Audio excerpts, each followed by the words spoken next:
ஏசாயா தீர்க்க தரிசன புஸ்தகம் 9வது அதிகாரம் அதனுடைய 1வது வசனத்தை வாசிக்க கேட்கலாம். ஏசாயா 9:1. ஆகிலும் அவர் செபுலோன் நாட்டையும் நப்தலி நாட்டையும் இடுக்கமாய் ஈனப்படுத்தின முந்தின காலத்தில் இருந்தது போல அது இருண்டு இருப்பது இல்லை. ஏனென்றால் அவர் கடற்கரை அருகிலும் யோர்தான் நதியோரத்திலும் உள்ள புற ஜாதியாருடைய கலிலேயாகிய அத்தேசத்தை பிற்காலத்திலே மகிமைப்படுத்துவார். கரங்களை உயர்த்தி ஹalleluya. இந்த மாதம் ஆண்டவர் சமூகத்திலே வாக்குத்தத்த வார்த்தைக்காய் ஜெபித்த போது கர்த்தர் காண்பித்த வார்த்தை, முந்தின காலத்தில் இருந்தது போல இனி அது இருப்பது இல்லை, அவர் அதை பிற்காலத்திலே மகிமைப்படுத்துவார். கரங்களை உயர்த்தி ஆமேன் சொல்லுங்க பார்க்கலாம். ஆமேன். எத்தனை பேர் நம்புறீங்க? என்னுடைய முந்தின காலத்தை போல அல்ல, என்னுடைய பிந்தின காலம் இருக்க போகிறது. ஆமேன் சொல்லுங்க பார்க்கலாம். ஹalleluya. கர்த்தருடைய வார்த்தை எப்பொழுதுமே ஒரு தேவ பிள்ளையை முன்னோக்கி செல்ல வைக்கிறது, முன்னோக்கி செல்ல வைக்கிறது. ஆமேன். சூரிய செடிக்கு கீழே படுத்திருந்த எலியாவை அவன் எழுந்து புறப்பட்டு போக காரணம் அங்கே வைக்கப்பட்ட அப்பம் மட்டுமல்ல, கர்த்தருடைய தூதனை கொண்டு கர்த்தர் அவனுக்கு சொன்ன வார்த்தை. காகம் அப்பத்தை கொடுத்தது, வார்த்தையை கொடுக்கவில்லை. சாரிபாத்தின் விதவை அப்பத்தை கொடுத்தாள், வார்த்தையை கொடுக்கவில்லை. எனவேதான் இந்த இடத்துல இவைகள் காகத்தை அனுப்பல, சாரிபாத் விதவை அனுப்பல, தூதனை அனுப்பினார். இப்போ அவனுக்கு தேவை வார்த்தை. ஒரு வார்த்தை ஒருவனை 40 நாள் முன்னோக்கி கொண்டு போகிறது. ஒரு வார்த்தை ஒருவனை கர்த்தருடைய பர்வதத்திலே கொண்டு வந்து நிறுத்துகிறது. ஒரு வார்த்தை ஒருவனுடைய ஓட்டத்தை ஓடி முடிக்கும்படிக்கு கிருபை செய்கிறது என்றால் அந்த வார்த்தையில நம்முடைய வாழ்வுக்கு தேவையான எல்லாமே இருக்கிறது என்றல்ல வார்த்தை. ஒரே வார்த்தை தான் நீ பண்ண வேண்டிய பிரயாணம். வெகு தூரம், அவ்வளவுதான். அவன் எழுந்தான், சாப்பிட்டான், போஜனத்தின் பலத்திலே இரவு பகல் 40 நாள் அவன் நடந்து கர்த்தருடைய பர்வதம் மட்டும் வந்தான் என்று வேதம் சொல்லுகிறது. அவனுடைய பின்னாட்கள், என்னுடைய பின்னாட்களை குறித்து அக்கறை உள்ளவர் அவர். என்னுடைய பின்னாட்களை அவர் மனசுல வைத்து இந்நாட்களிலே என் வாழ்க்கையில எவ்வளவு கிருபை தர வேண்டுமோ அவ்வளவு கிருபைகளையும் தந்தவர். ஏரோதை அடித்தது போல பவுலை அவர் அடிக்காமல் பவுலை அவர் காப்பாற்றி, பவுல் காரியத்தில் கர்த்தர் பொறுமையாயிருந்து அவனை மீட்டெடுக்க காரணம் என்னவென்றால் அவனுடைய பின்னாட்களை அவர் அறிந்திருந்தார். அவனுடைய பின்னாட்களை அறிந்திருந்தார் என்று சொல்வதை விட அவனுடைய பின்னாட்கள் எப்படி இருக்க வேண்டும் என்று கர்த்தர் குறித்திருந்தார். எனவேதான் யோபு சொல்லுகிறார், எனக்கு குறித்திருக்கிறதை அவர் நிறைவேற்றுவார். ஆமேன். எல்லாம் இழந்து நஷ்டம், வேதனை, வருத்தம், நிந்த இது நடுவிலே உட்கார்ந்திருந்து யோபு சொல்லுகிறார், எனக்கு குறித்திருக்கிறதை அவர் நிறைவேற்றுவார் என்று. அப்படி என்றால் இந்த பகல் வேளையிலே இந்த சத்தத்தை சமீபத்திலும் தூரத்திலும் இருந்து கேட்கிற எத்தனை பேர் சொல்வீங்க, எனக்கு குறித்திருக்கிறதை? ஆமென் சொல்லுங்க பார்க்கலாம். நம் தேவன் முன்னாட்களை விட பின்னாட்களை ஆசீர்வாதமாய் கர்த்தர் மாற்றுவார் என்றால் அவர் காரியத்தை மாறுதலாய் முடிய பண்ணுகிறார் என்று அர்த்தம். ஒரு காரியம் மாறுதலாய் முடிந்தால்தான் இனி இப்படி நடக்கும். நேற்று வரை அழுகை, இன்று அதன் தொடர்ச்சி, நாளை அதனுடைய முடிவு. ஆண்டவரே, அதனுடைய முடிவு உன் முடிவல்ல. அவர்கள் அழுகையின் பள்ளத்தாக்கை உருவ கடந்து அதை பாஸ் பண்றாங்க, அதை கடக்கிறாங்க. அதாவது நான் மரண இருளின் பள்ளத்தாக்கில் நடந்தாலும் அழுகையின் பள்ளத்தாக்கை உருவ நடந்து உலர்ந்த எலும்புகள் நிறைந்த பள்ளத்தாக்கின் நடுவே நிறுத்தி அவர்கள் எசேக்கியேலை என்ன பண்ணாரா, சுற்றி அவர் நடக்க பண்றார். அப்ப அதுல நம்ம டிராவல் பண்றோம்னாலே அதன் அர்த்தம் என்ன அப்படின்னா அதை நம்ம கடக்க போறோம்னு அர்த்தம். ஆமென். சூழ்நிலை என்பது நான் துன்பத்தின் நடுவில் இருந்தாலும் என்றல்ல, நான் நடந்தாலும் ஒவ்வொரு நாளும் கர்த்தர் என்னை நடத்திட்டு தான் இருக்கிறார். அப்படி சொல்றவங்க ஆமென் சொல்லுங்க பார்க்கலாம். அப்படிப்பட்டவங்க வலது கரத்தை உயர்த்தி சொல்லுங்க, இந்த பாதையை கர்த்தர் கடக்க பண்ணுவார், இந்த சூழ்நிலையை கர்த்தர் கடக்க பண்ணுவார். என்னுடைய பிற்காலம் மகிமையாய் நல்ல கரங்களை சட்டி ஆமென். ஆமென். ஹalleluya. ஆமான். ஆமான்னால ரொம்ப பாதிப்புக்குள்ளானது யார் அப்படின்னா மோர்தேகாய், அதன் பிறகு இஸ்ரவேலர். இந்த யூதருடைய வாழ்க்கையில 2 பகுதியாய் பிரிக்கலாம். எஸ்தரின் புஸ்தகத்தில் ஒன்று ஈனப்படுத்தப்பட்ட காலம், இன்னொன்று மகிமைப்படுத்தப்பட்ட காலம். இந்த ஈனப்படுத்தப்பட்ட காலத்தில் ஆமானின் பார்வை எப்படி இருந்தது தெரியுமா? எஸ்தரின் புஸ்தகம் 3வது அதிகாரம் அதனுடைய 6வது வசனத்திலே சொல்லப்பட்டிருக்கிறது, ஆனாலும் மொர்தெகாயின் மேல் மாத்திரம் கை போடுவது அவனுக்கு அற்ப காரியமாய் கண்டது. இவனா அவனுக்கு அது ரொம்ப, அவன் குதிரையில வரும்போது மொர்தெகாயை பார்ப்பான், அவன் வணங்க மாட்டான், அப்படி நிற்பான். எப்பவுமே புரிந்து கொள்ளுங்க, கர்த்தரை மட்டும் ஆராதிக்கிறவர்கள் வாழ்க்கை அதனுடைய முதற் பகுதி எப்பவுமே எப்படிதான் இருக்கும், ஈனப்படுத்தப்படுதல். ஆமென், ஆமென். அது அவனுக்கு அற்பமா இருக்கு. அதனால அவன் என்ன பண்ணான் அப்படின்னா, அவன் கூட்டத்தை அழிக்கணும். ராஜா கிட்ட போய் தந்திரமாய் காரியத்தெல்லாம் கேட்டு பெர்மிஷன் வாங்கிட்டான். ஆதார் இன்னும் 12ஆம் மாதத்துல இந்த டேட்ல இந்த கதையெல்லாம் முடிக்கணும். எல்லாம் தெரிந்த சம்பவம், நான் அதற்குள்ளே போகவில்லை. அப்போ இந்த காலம், இந்த ஈனப்படுத்தப்பட்ட காலம் உண்மையிலே யூதருக்கு, மொர்தெகாய்க்கெல்லாம் எப்படிப்பட்டதா இருந்தது என்று 4:3 சொல்லப்பட்டிருக்கிறது. ராஜாவின் உத்தரவும் அவனுடைய கட்டளையும் போய் சேர்ந்த ஒவ்வொரு நாட்டிலும் ஸ்தலத்திலும் உள்ள யூதருக்குள்ளே அது மகா துக்கமும் உபவாசமும் அழுகையும் புலம்பலும் உண்டாகி அநேகர் ரெட்டுடுத்தி சாம்பலில் கிடந்தார்கள். இந்த உபவாசம் என்று சொல்லும் போது அவங்களால சாப்பிட முடியல. அதாவது சாப்பிடாம உபவாசம் இருக்கிறது என்று ஒன்றும் இருக்கிறது, சாப்பிட முடியாம உபவாசம் இருக்கிறதுன்னு ஒன்று இருக்கிறது. ஆமென்.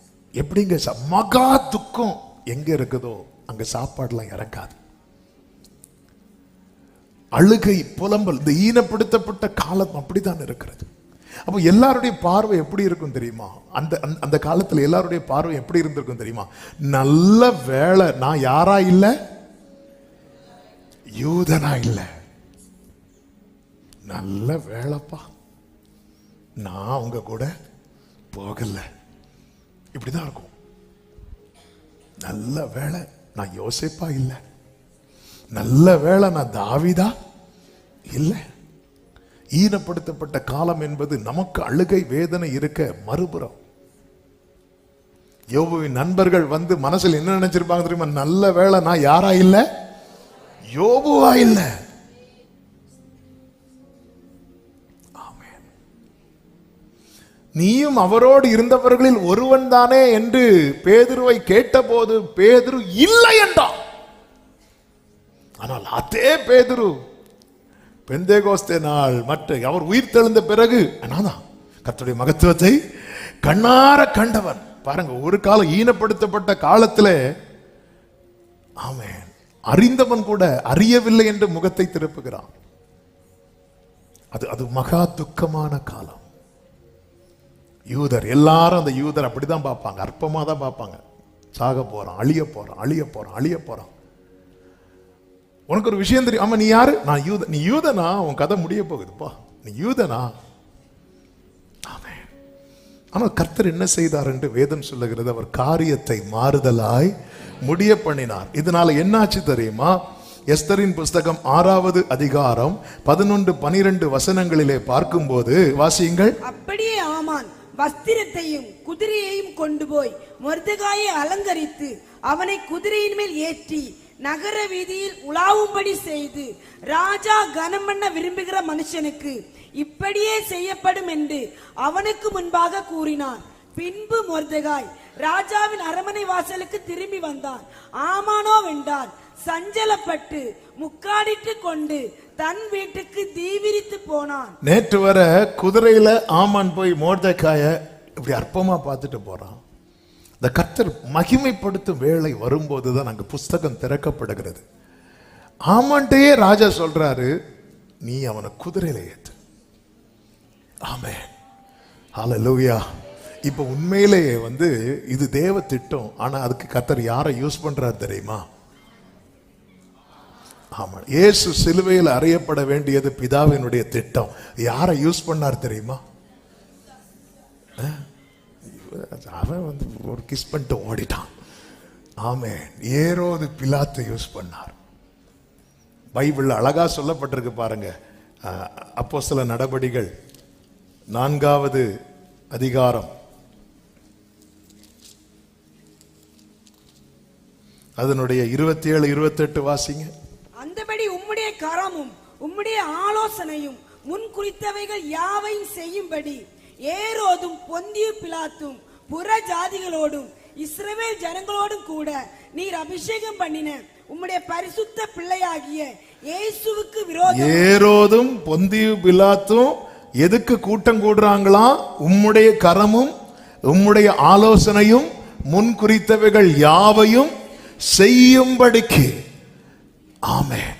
தேவனை ஆராதிக்கிற தேவ பிள்ளைங்க வாழ்க்கையில ஒரு கூட்டம் விரோதமா எழும்புதுன்னா அவங்க நினைக்கிறது நடப்பதற்கு அல்ல, அவர் நினைத்தது நடப்பதற்கு. அந்த வேளை வரும் வரை உன் காலம் ஈனப்படுத்தப்பட்ட காலம் போல் தான் இருக்கும்.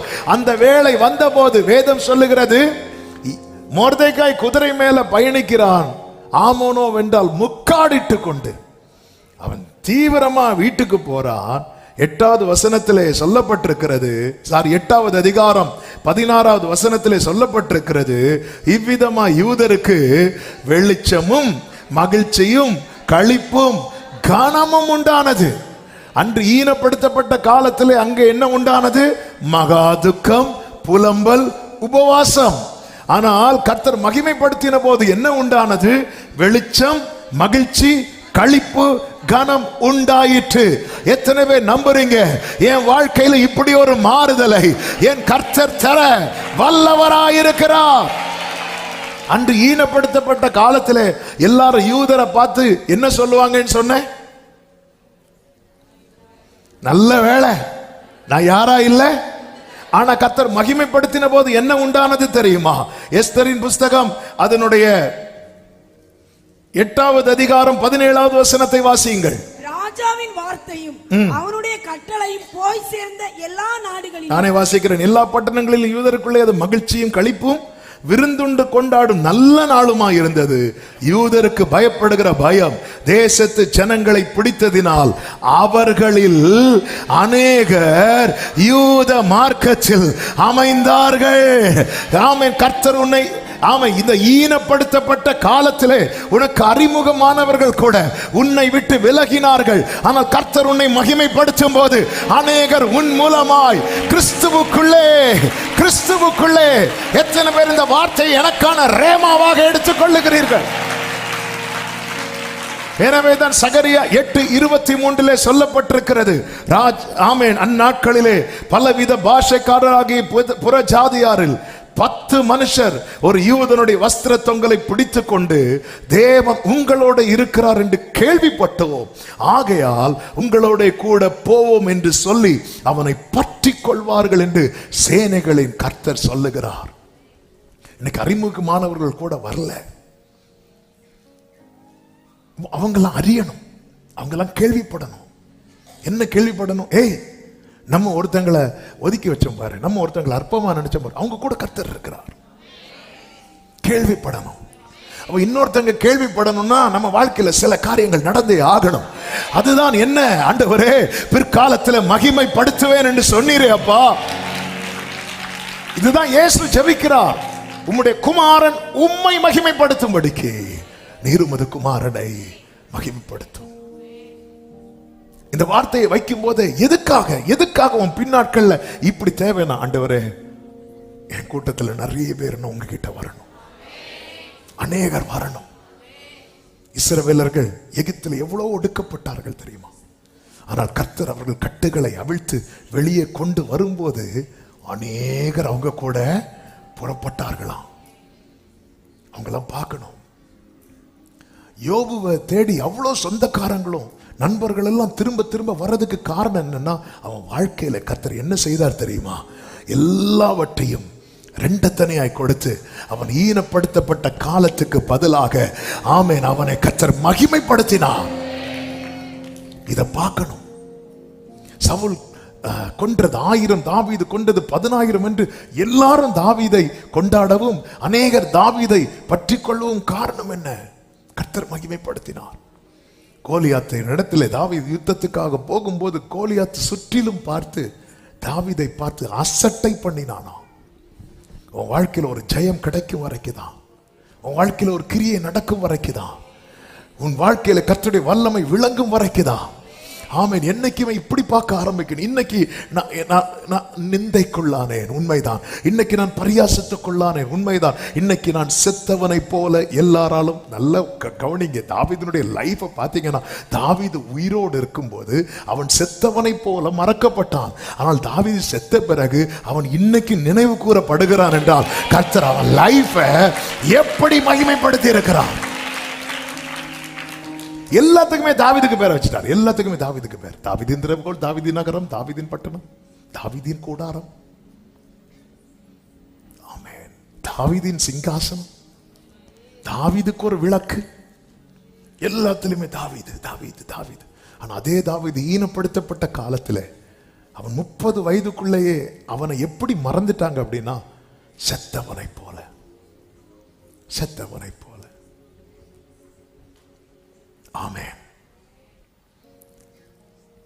அந்த தாவீது சொன்ன, நானும் உம்மை நம்பி இருக்கிறேன் ஆண்டவரே.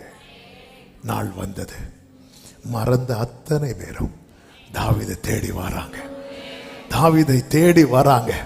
தாவீது புரிந்து கொண்டான், ஆண்டவரே, எவரையும் மேன்மைப்படுத்தவும் பலப்படுத்தவும் உம்முடைய கரத்தினாலே.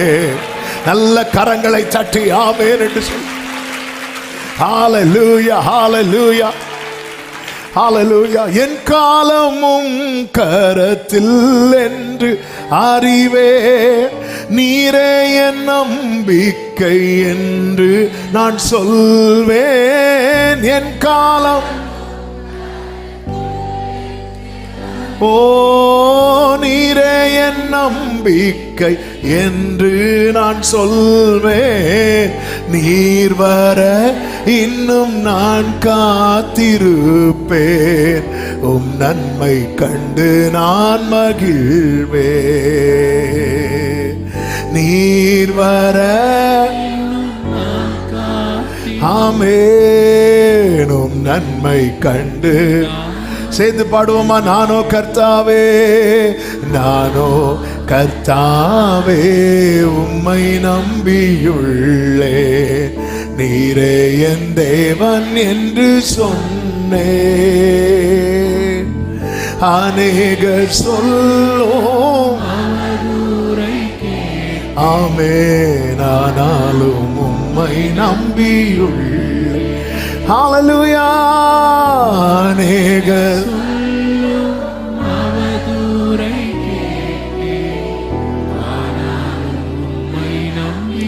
யோசேப்பின் வாழ்க்கையில ஈனப்படுத்தப்பட்ட காலத்திலே யோசேப்பு தன் சகோதரர்களிடத்தில் கெஞ்சினதை வேதம் நமக்கு காண்பிக்கிறது. சகோதரர்களே சொல்றாங்க, அவன் நம்மன்ட்ட கெஞ்சினானே.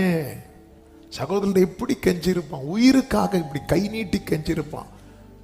ஆனா யோசேப்பு மகிமைப்படுத்தப்பட்ட காலத்துல சகோதரர்கள் வந்து அவங்கிட்ட கெஞ்சுறாங்க. ஆமென். இதான் பிற்காலம். பிற்காலம் உலகத்தாரே சொல்றான், யானைக்கு ஒரு காலம் வந்தா பூனைக்கு காலம் வரும். ஆனா தேவ பிள்ளைக்கு தான் அந்த நம்பிக்கை இல்ல. ஒரு 20 வருஷம் கழிச்சு அப்படியே மாறுது. யோசேப்பின் சகோதரர்கள் வந்து நிக்கிறாங்க, ஒவ்வொன்னுக்கா யோசேப்பு கிட்ட வந்து நிக்கிறாங்க. யோசேப் என்று தன்னை வெளிப்படுத்தின பிறகு அவர்கள் யோசேப்பா தூக்கவன அடுத்த குழியில போடு, அப்படி இல்லை. அவர்களுக்கு இன்னும் பயம் உண்டாயிட்டு. ஏன் தெரியுமா? இப்பொழுது யோசேப்பு தரித்திருக்கிறது அவர்கள் தகப்பன் கொடுத்த வஸ்திரம் அல்ல, மகிமையின் வஸ்திரம், ராஜ வஸ்திரம். உன்னை பார்க்க வேண்டிய விதத்துல உன்னை சுத்தி இருக்கிறவங்க பார்த்தால் தான் உன் கூட கர்த்தர் இருக்கிறார் என்பதை.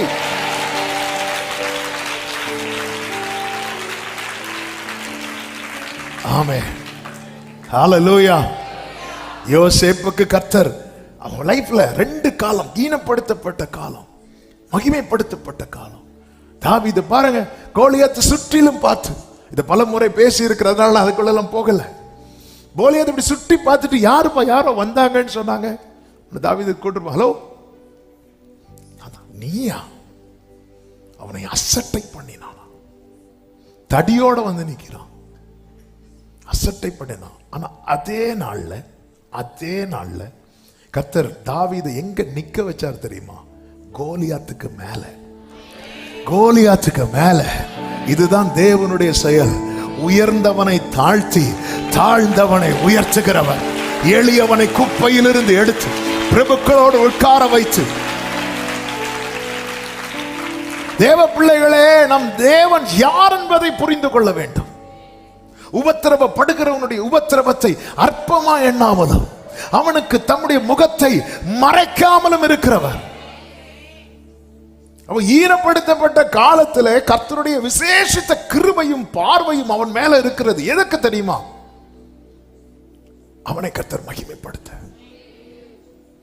எலிகு என்பவன் யோபுவின் இடத்துல சொல்லும் ஒரு வார்த்தை உண்டு, அருமையான வார்த்தை. யோபு 36வது அதிகாரம் அதனுடைய 15-16 வசனங்களிலே சிறுமைப்பட்டவர்களை அவர் என்ன செய்கிறாராம்? சிறுமைக்கு நீங்களாக்கி அவர்கள் ஒடுக்கப்பட்டிருக்கையில் அவர்கள் செவியை திறக்கிறார்.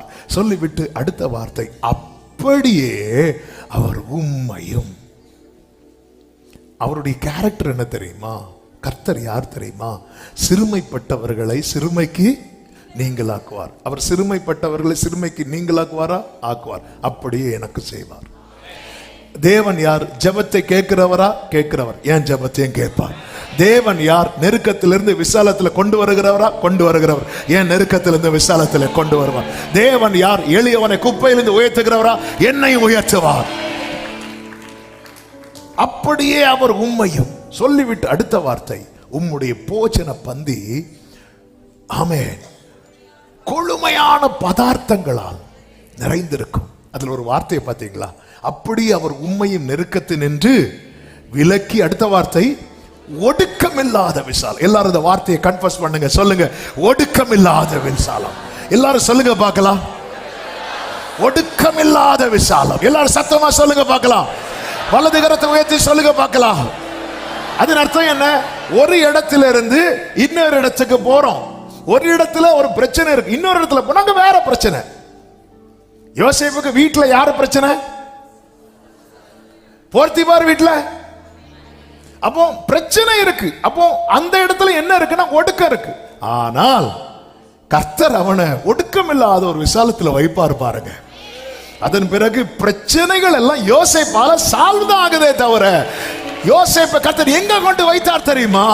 ஒடுக்கம் இல்லாத. இந்த பகல் வேளையில சிலரோடு கர்த்தர் தீர்க்க தரிசனமாய், ஆமே, நீ ஒரு இடத்துல இருந்து இன்னொரு இடம் அங்கேயும் பிரச்சனை, இன்னொரு இடத்துல இருந்து இன்னொரு இடம் அங்கேயும் பிரச்சனை. உன் பிற்காலம் எப்படி இருக்கும் தெரியுமா? ஒடுக்கம் இல்லாத விசாலத்திலே.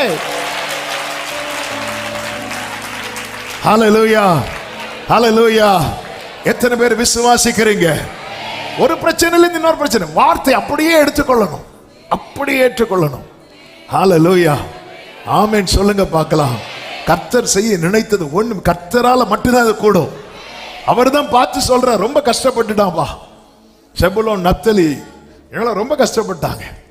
இதெல்லாம் கர்த்தர் சித்தமானால் சண்டே கொஞ்சம் கேட்க போறோம். ஆமென். இன்னைக்கு கர்த்தர் பேசும்படி இதுதான், இந்த வார்த்தை தான். உன் தேவனை நீ புரிந்து கொள். அவர் சிறுமைப்பட்டவனை சிறுமை நின்று நீங்களாக்கி விடுவிக்கிறார். அப்படியா? சில சொல்லுவாங்க தெரியுமா, சில இடத்துல சில காரியத்துக்காக சில ஆஃபீஸ் போகும்போது, ஐயோ சில காரியம் குறைவா இருக்கு, முடியவே முடியாதுன்னு சொல்லிட்டாங்க. அப்போ சொல்லுவாங்க, இன்னார போய் பாருங்க, அவரு இந்த மாதிரிப்பட்டவங்களுக்குலாம் ஹெல்ப் பண்ணி கொடுப்பாரு அப்படி சொல்லிட்டு ஒரு ஆளை கைட் பண்ணி கொடுப்பாங்க. தெரியுமா, நமக்கு எல்லாத்துக்குமே ஒருத்தர் தான் உண்டு. ஆமென், ஹல்லேலூயா. நானோ கர்த்தாவே உம்மை நம்பியுள்ளே, நீரே என் தேவன் என்று சொன்னே. அநேகர் சொல்வோ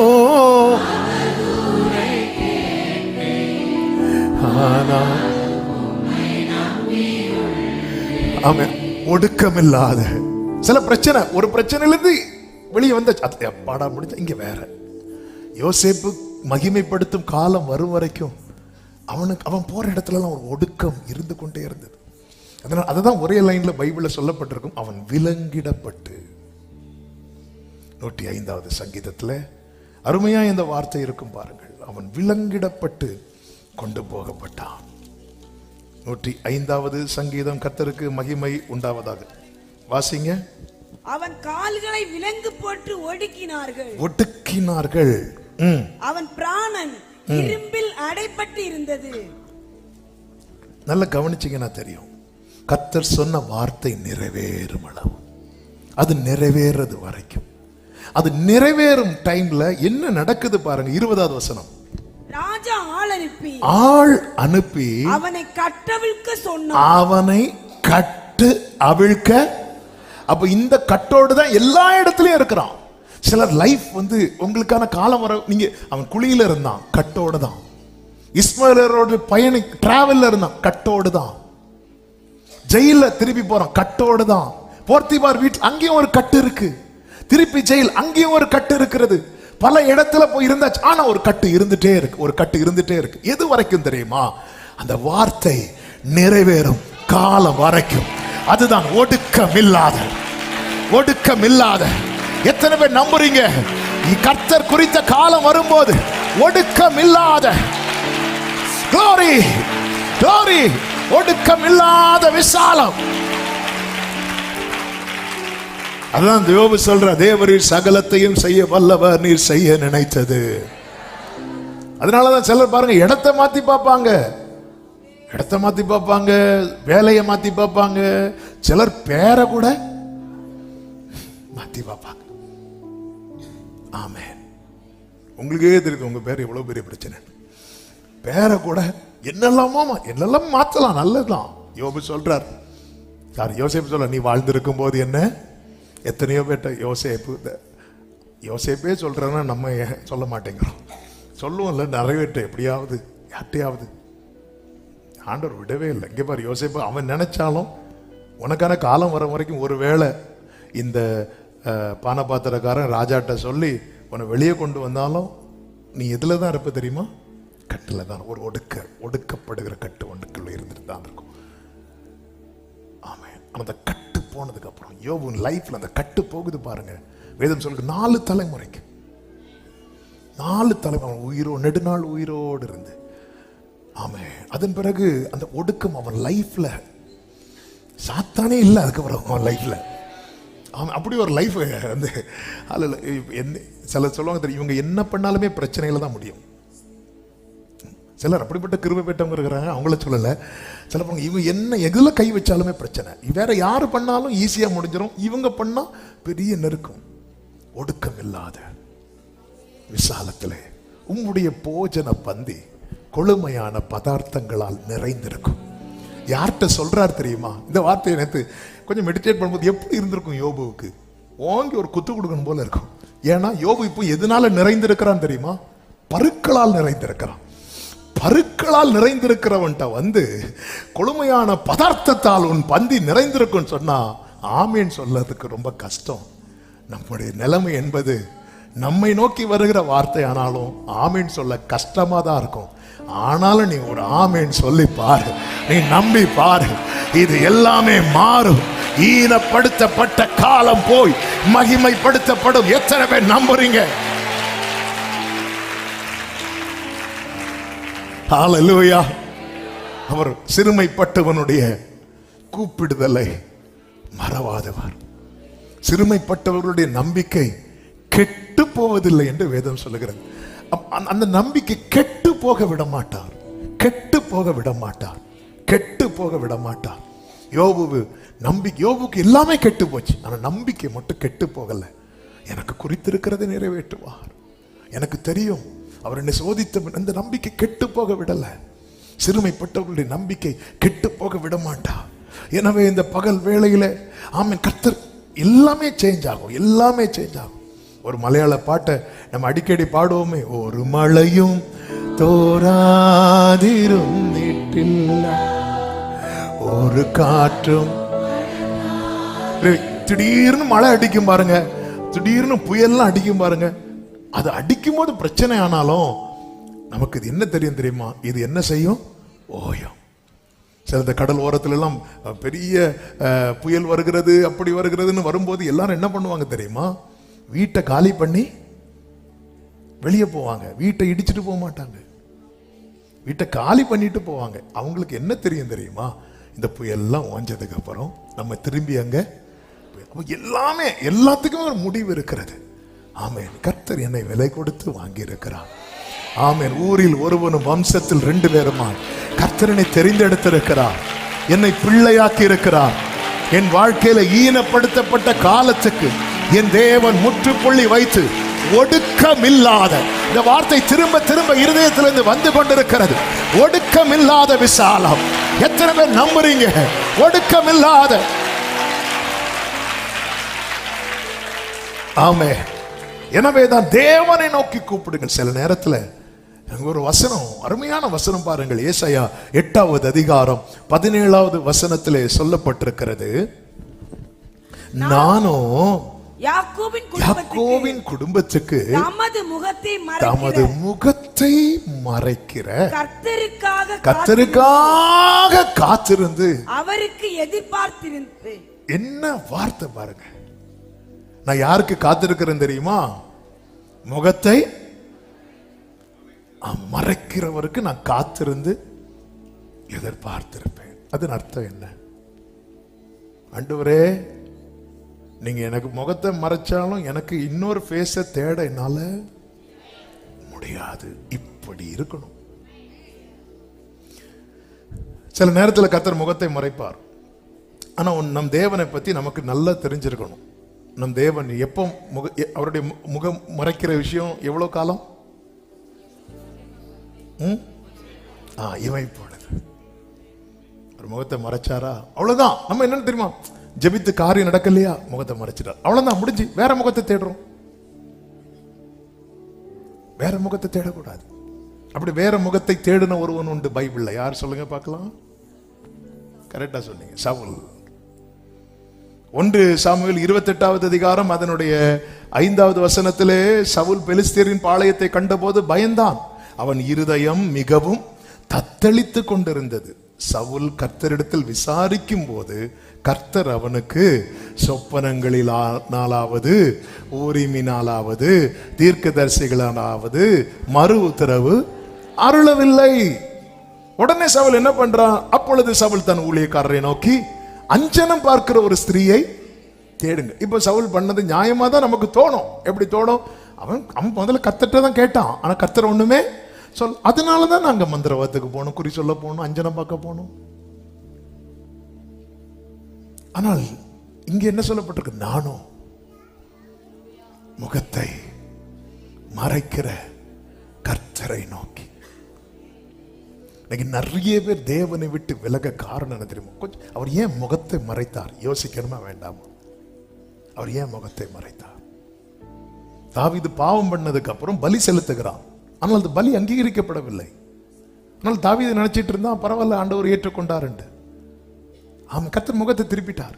நாத்தான் தீர்க்கதரிசியை வந்து சொன்னதுக்கு அப்புறம் தான், ஓ பலியை நீர் விரும்புகிறதில்லை, அதனாலதான் முகத்தை திருப்பிட்டீங்க. உடனே ஆண்டவர், இனி நான் வேற அப்படி இல்லை, அப்பா என்னை மன்னிச்சிருங்க ஆண்டவரே, என்னை கழுவுங்க அப்பா, என்ன சுத்திகரிங்க ஆண்டவரே, சுத்த இதயத்தை தாங்கப்பா. அப்படி உடையும் போது இப்பவும் தாவீதுக்கு ஃபீல் ஆகுது. அவர் பார்க்கிறாரு, ஆண்டவரே நீர் விரும்பும் பலி நொறுங்குண்ட இருதயம். நொறுங்குண்ட இருதயத்தை நீங்க புறக்கணிக்க மாட்டீங்க. இப்போ நான் உங்களுக்கு பலி செலுத்துறேன் ஆண்டவரே. அவர் முகத்தை, ஜெபத்துக்கு பதில் வரலையே, உடனே வேற முகத்தை தேடாதீங்க. சவுல் பாருங்க, கர்த்தர்ட்ட தான் தேடுறான், பதில் வரல. உடனே ஏன் பதில் வரல? ஆண்டவரே, ஒரு விசை அவன் ஆண்டவர் சமூகத்தில் விழுந்து கிடப்பான் என்றால் அவன் உடனே ட்ராக்க மாத்திரம். அஞ்சனம் பார்க்கிறவங்க, குறி சொல்றவங்க, அவங்கள்ட்ட போவோம், இவங்கள்ட்ட போவோம். இப்படி எத்தனை பாதையை தேடி தேடி அவங்கள்ட்ட போய், இவங்கள்ட்ட போய், அங்க போய், இங்க போய். ஏன்னா இங்க நடக்கல, அங்க நடக்கல, இன்னார்ட்ட போனா நடக்கும், அன்னாருக்கே நடக்க முடியல. சவுல போல இருக்காதீங்க, சவுல போல இருக்காதீங்க. இயேசு ஜெபிக்க சொல்லி கொடுக்கும் போது ஒரு சிநேகிதன் தன் சிநேகிதன் வீட்டுக்கு போறான். பாதிராத்திரியில் போய் கதவை தட்டுறான். உள்ள இருக்கிறவன் சொல்றான், என்னை தொந்தரவு பண்ணாத. வந்து ஃபேஸே காட்டல, உள்ள இருக்கிறவர் ஃபேஸே காட்டல, சவுண்ட் மட்டும் கேட்குது, ஏய் டிஸ்டர்ப் பண்ணாத அப்படின்னு. உடனே வெளியிருந்து தட்டுறத நிறுத்தல. அவன் என்ன செய்து கொண்டே இருந்தான் தெரியுமா? தட்டிக்கொண்டே இருக்கிறான், தட்டிக்கொண்டே இருக்கிறான். ஏன்னா அவன் வேற யார் வாசலையும் தட்ட, அதாவது ஆண்டவரே எனக்கு உங்ககிட்ட கேட்க வெக்கமே இல்லை ஆண்டவரே, ஆனா எனக்கு வேற யார்கிட்ட கேட்கறதுக்கு வெக்கமா இருக்கு ஆண்டவரே.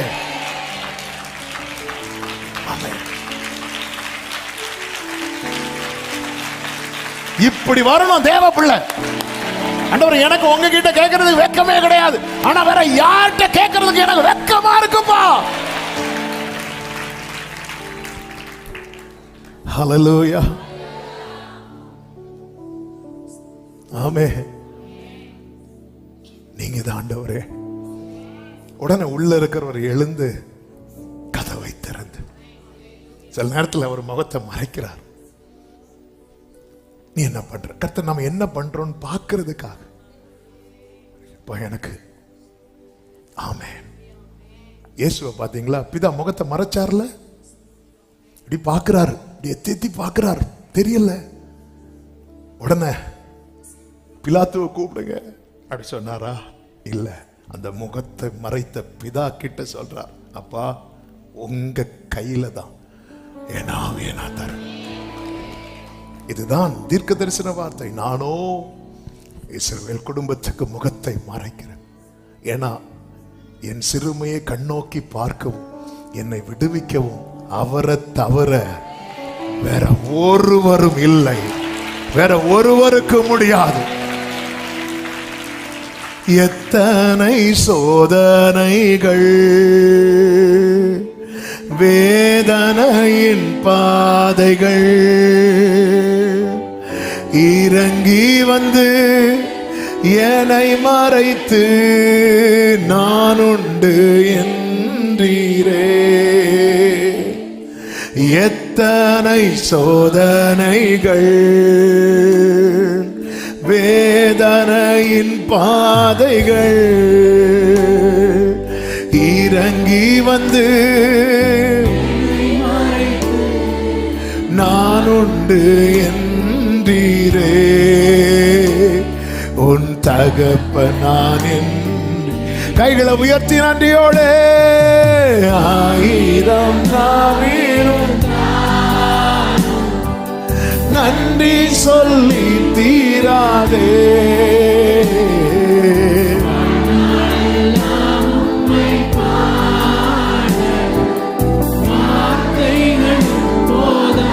நான் உள்ளளவும் துதிப்பேன், நான் உள்ளளவும் ஓரளவு மாற்றனரே.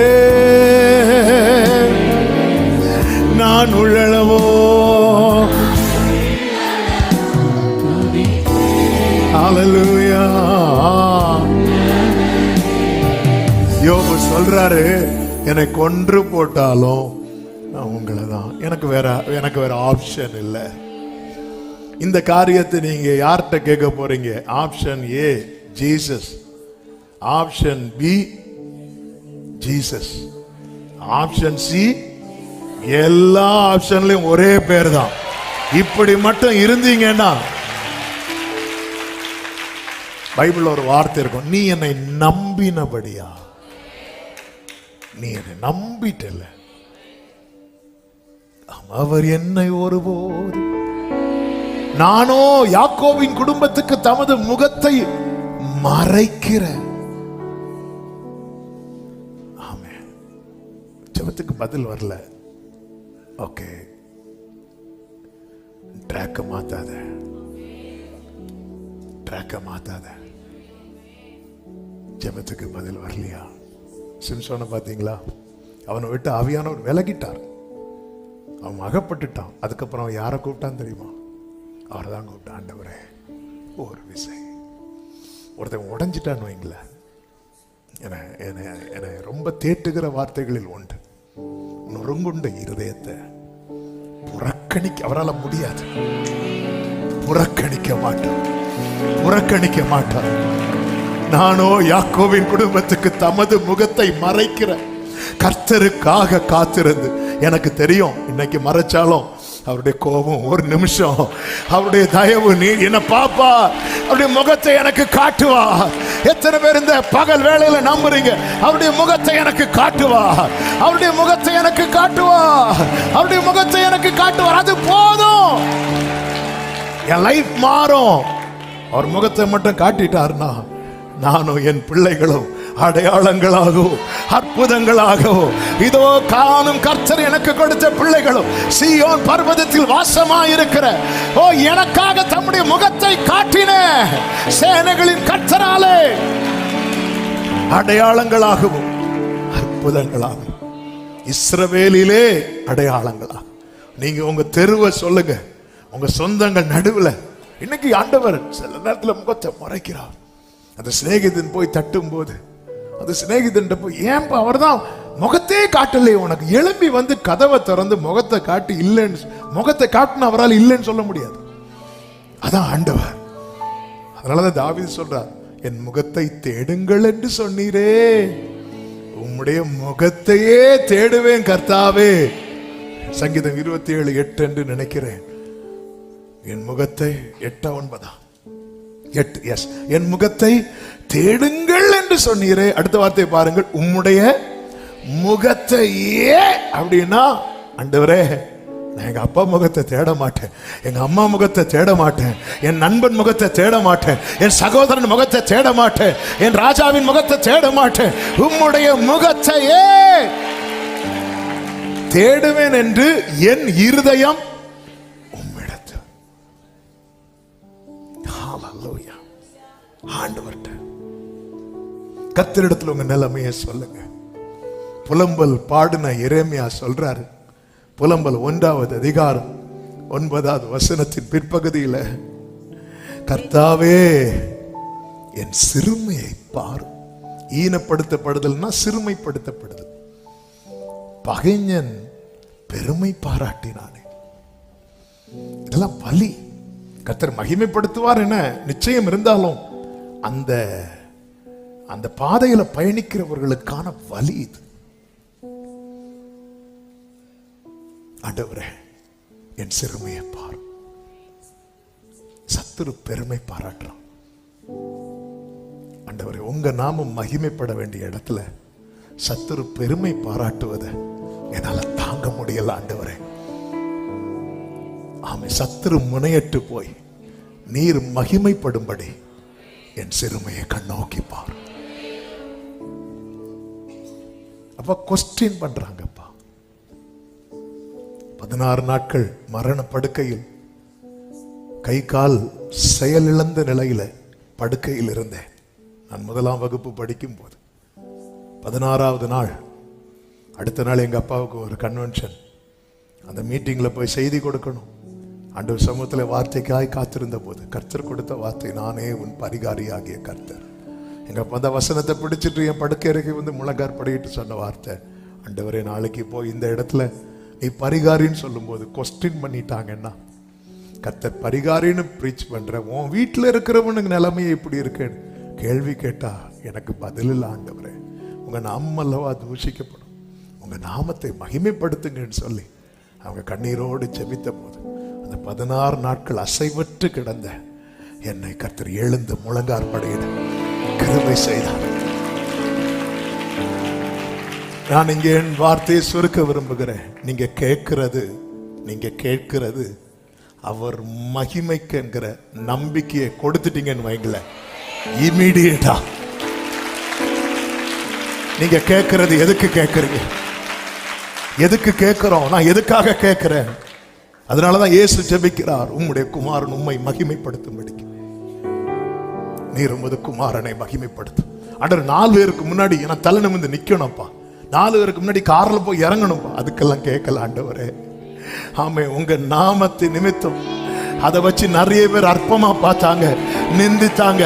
எனக்கு 4 பேருக்கு முன்னாடி உங்களை துதிக்கணும், எனக்கு 4 பேருக்கு முன்னாடி என் சொந்தங்கள் நடுவில் என் குடும்பத்தினர் மத்தியில் எனக்கு உங்களை உயர்த்தணும். நானோ யாக்கோபுக்கு தமது முகத்தை மறைக்கிற கர்த்தரை நோக்கி காத்திருந்து எப்படிங்க இருக்கும். சில வீட்டுக்கு முன்னாடி காவல்ல இருப்பாங்க பாருங்க, வெளியே இருக்கிறது உள்ள இருக்கிறவங்களுக்கு தெரியும். அதிகாரிகளுக்கு தெரியும், வரமாட்டாங்க. ஆனா கடைசியில சிலர் பாருங்க, தொந்தரவு தாங்க முடியாம வந்து காட்டுவாங்க. என் ஆண்டவர் தொந்தரவு தாங்க முடியாம வருகிறவர் அல்ல. அவர் சொல்ற, அற்ப காலம் மூண்ட கோபத்தினால் என் முகத்தை நான் இமைப்பொழுது உனக்கு மறைத்தேன். ஆனா இப்ப நான் உனக்கு சொல்றேன், நித்திய கிருபையுடன், ஓ நித்திய கிருபையுடன். இதனால என்ன உண்டாகும் தெரியுமா? உன் பிள்ளைகள் கர்த்தரால் போதிக்கப்பட்டிருப்பார்கள். உன் பிள்ளைகளுடைய சமாதானம் பெரிதாயிருக்கும். நான் காத்திருக்கிறேன், என் காலம் மாறும். ஏசாயா 54 சொல்லப்பட்டிருக்கிறது. ஆமென். சிறுமைப்பட்டவளே, 11 முதல், சிறுமைப்பட்டவளே, பெருங்காற்றில் அடிப்பட்டவளே, தேற்றரவட்டவளே, இதோ நான் உன் கல்லுகளை பிரகாசிக்கும்படி வைத்து நீல ரத்தினங்களை உன் அஸ்திபாரமாக்கி உன் பலகணிகளை பளிங்கும், உன் வாசல்களை மாணிக்க கற்களும், உன் மதில்களை எல்லாம் உச்சிதமான கற்களும் ஆக்குவே. உன் பிள்ளைகள் கர்த்தரால் போதிக்கப்பட்டிருப்பார்கள். உன் பிள்ளைகளுடைய சமாதானம் பெரிதாயிருக்கும். நீதியினால் ஸ்திரப்பட்டிருப்பாய். கொடுமைக்கு தூரமாவாய். பயம் இல்லாதிருப்பாய். திகிலுக்கு தூரமாவாய். அது உன்னை அணுகுவதில்லை. இதோ உனக்கு விரோதமாய் கூட்டம் கூடினால் அது என்னாலே கூடுகிற கூட்டம் அல்ல. எவர்கள் உனக்கு விரோதமாய் கூடுகிறார்களோ அவர்கள் அவர்கள் அவர்கள் உன் பட்சத்தில் வருவார்கள். உனக்கு விரோதமாய் உருவாக்கப்படும் எந்த ஆயுதமும் வாய்க்காதே போம். உனக்கு விரோதமாய் நியாயத்தில் எழும்பும் எந்த நாவையும் நீ குற்றப்படுத்துவாய். இது கர்த்தருடைய ஊழியக்காரரின் சுதந்திரம். என்னால் உண்டான அவர்களுடைய நீதியுமாய் இருக்கிறது. சிறுமைப்பட்டவளே, பெருங்காற்றில் அடிப்பட்டவளே, தேற்றரவட்டவளே, ஆண்டவரே என் நிலைமை இப்படிதான் இருக்கு. நானோ யாக்கோபுக்கு தமது முகத்தை, இன்னும் உன் ஜெபத்துக்கு பதிலே வரல. இல்ல, எனக்கு தெரியும் அவரால் ரொம்ப நேரம் கோபத்தை வச்சிருக்க முடியும். எனக்கு தெரியும் அவர் எப்படியாவது பார்த்துருவார். எப்படியாவது. சிலர் பாருங்க, பெரிய பெரிய அதிகாரிகள் போற பாதையில அவங்க தங்களை எப்படியாவது பார்வை படணும்னு அங்கேயே நிற்பாங்க. அவங்க எந்த வழியா வரவங்க, இந்த வழியா, அல்ல நீ ஒரு ஜஸ்ட் இப்படி பார்த்துட்டாருன்னா கை காட்டிடலாம். எனக்கு தெரியும் அவர் பார்ப்பார். அவருடைய பார்வை, ஆண்டவரே என் சிறுமையை கண்ணோக்கி பார். சத்துரு பெருமை பாராட்டிட்டு இருக்கிறோம். பெண்ணினாள் பெருமை பாராட்டும் போது அந்நாள் போய் ஆண்டவர் சமூகத்தில் அழறான். சனகரி பெருமை பாராட்டின போது எசேக்கியா போய் தேவ சமூகத்தில் அழறான். தேவ பிள்ளைகள் அவருடைய சமூகத்தில் அவர் முகத்தை மறைச்சது போலதான் இருக்கு. ஒரு பதில் வரல. பைபிளை புரட்டுனா ஒரு வார்த்தை இல்லை. ஆனாலும் நான் காத்திருப்பேன். ஏன்னா எனக்கு தெரியும் அவரால் மட்டும்தான் என்னையும் என் பிள்ளைகளையும் அடையாளமாய் நிறுத்த முடியும். அவரால் மட்டும்.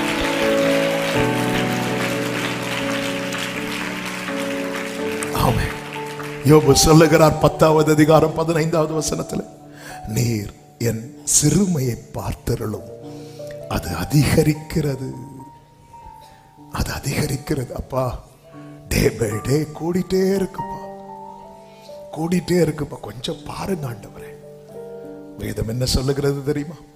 யோபுவின் புஸ்தகம் 42வது அதிகாரம் அதனுடைய 9வது வசனத்தின் பிற்பகுதியில் கர்த்தர் யோபின் முகத்தை, ஆமென், அதன் அர்த்தம் என்ன? அதுவரை பார்க்கல, கொஞ்சம் அப்படி திருப்பிட்டார். அப்பா ஒரு வாட்டி பார்த்துருங்கப்பா, ரொம்ப கஷ்டமா இருக்குப்பா. அவன் நம்ம லாங்குவேஜ்ல யோபு சொன்னதை சொல்றேன். அது அதிகரிக்கிறது, முடியலப்பா, ரொம்ப பெயினா இருக்கு ஆண்டவரே. கர்த்தருடைய பார்த்தார். உபத்திரவப்படுகிறவனுடைய உபத்திரவத்தை அற்பமா எண்ணாது. ஆமென். நம்ம ஜெபிக்க போறோம். எத்தனை பேர் நம்புறீங்க? அவர் பார்த்தாலே போதும். அவர் பார்த்தாரா? உலகம் சொல்லுதே அவர் முகத்தை மறைச்சிட்டார். உனக்கு பரவாயில்ல, எனக்கு தெரியும் அவரால் ரொம்ப நேரம் மறைச்சிருக்க முடியாது. என்ன, நான் அவரை எனக்கு அப்பாவாக்கவில்லை, அவர் என்னை அவருக்கு பிள்ளையாக்கி இருக்கிறார். நான் அவர் மேல வச்ச பாசத்தை விட அவர் என் மேல வச்ச பாசம் அதிகம். எனக்கு தெரியும் கர்த்தர் நிச்சயம் என்னை பார்ப்பார். கர்த்தர் நிச்சயம் பார்ப்பார்.